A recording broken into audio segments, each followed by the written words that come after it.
जय शिवराय.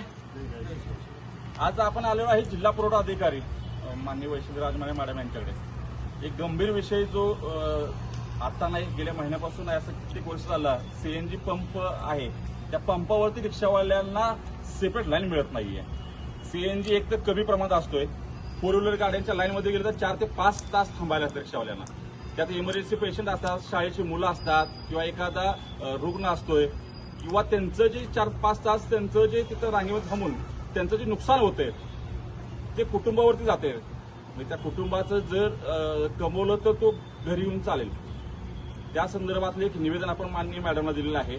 त्याच्यावरती मॅडमनेही सकारात्मक भूमिका करून त्या सगळ्या पंपवाल्यांना, जे सातारा शहरातल्या आसपासचे, हा जिल्ह्याचा प्रश्न आहे, सातारा शहरातल्या आसपासचे जे काय आम्ही दिलेलं याच्यामध्ये, त्या सगळ्यांना ते नोटिसा काढतील व पंपवाल्यांना सतत लक्ष देतील की रिक्षावाल्यांना एक सेपरेट लाईन करून द्या, जेणेकरून ते येतील, सीएनजी भरतील आणि जातील.